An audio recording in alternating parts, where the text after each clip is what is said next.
The sun dipped below the horizon, casting long shadows over the manicured lawns of Willow Creek, a wealthy suburb where every house gleamed with perfection. A black man in a crisp suit stepped out of a sleek sedan, his polished shoes clicking on the driveway. Unseen, two figures lurked in an unmarked van across the street, their eyes fixed on him. Their uniforms were slightly off, badges too shiny, belts mismatched, but their intent was clear. They whispered plans, their voices low and urgent, as if they were real officers on a mission. The man, unaware, adjusted his tie and headed toward his front door. Suddenly, the van's doors creaked open and the imposters stepped out, hands on their holsters, shouting commands that echoed through the quiet street. The neighborhood stirred, curtains twitching as curious eyes peered out. Tension hung thick in the air, a storm about to break. They thought he was just another target, someone to intimidate and control. They had no idea who he really was. Marcus Hayes was a man of quiet strength, his presence commanding respect despite the whispers that followed him in Willow Creek. At 45, he carried himself with the dignity of someone who'd earned every step of his journey. His home, a modest but immaculate two-story house, stood out in a neighborhood of sprawling mansions. Marcus was no stranger to scrutiny. Neighbors often eyed him warily, their smiles tight, their questions about his background thinly veiled. He brushed it off, focusing on his demanding career and his commitment to his teenage daughter, who lived with her mother in a nearby city. The Willow Creek HOA, led by Evelyn Carter, a woman obsessed with control, had long viewed Marcus with suspicion. His late-night returns from work, his confident demeanor, and his refusal to bow to their petty rules irked them. Evelyn, fueled by rumors and her own biases, decided Marcus didn't belong.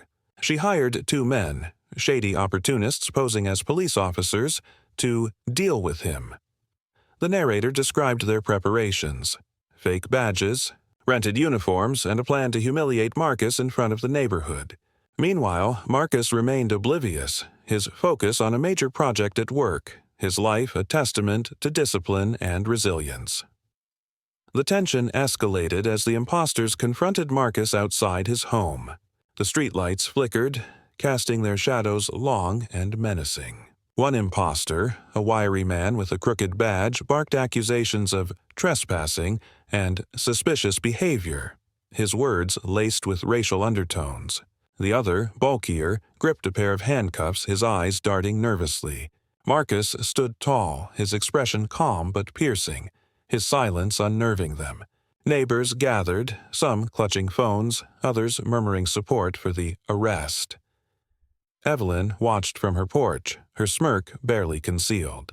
The narrator wove in Marcus's past, growing up in a rough neighborhood, facing prejudice at every turn, yet rising through sheer determination to a position of power.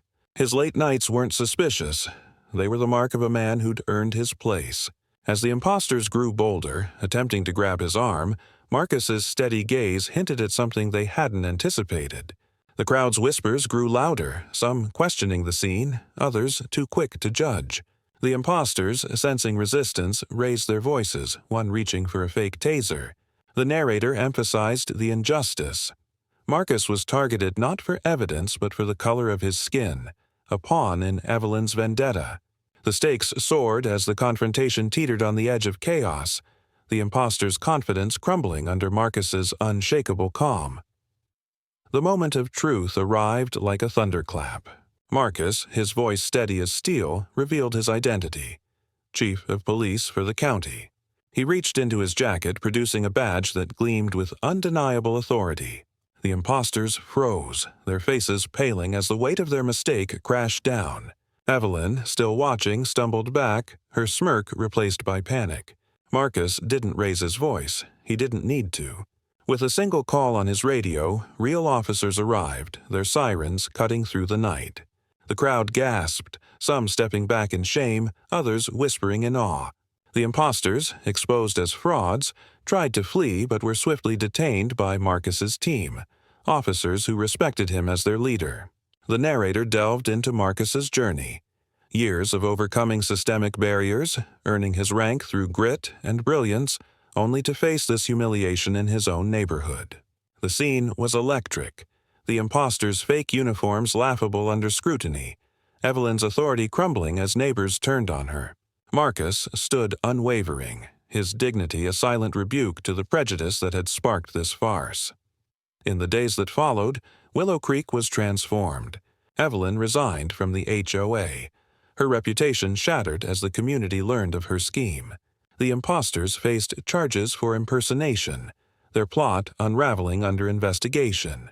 Marcus, ever composed, returned to his work, but the incident left a mark.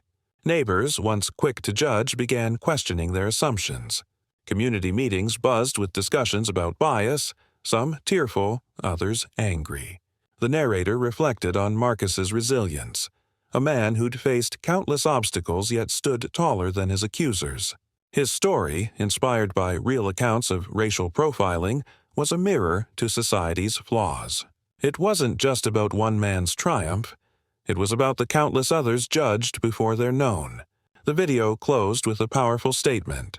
Marcus Hayes didn't just defeat his accusers. He exposed the ignorance that fuels division. In a world quick to assume, his strength reminds us to look deeper.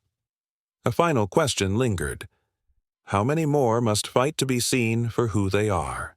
The call to reflect sparked engagement, urging viewers to share their thoughts in the comments.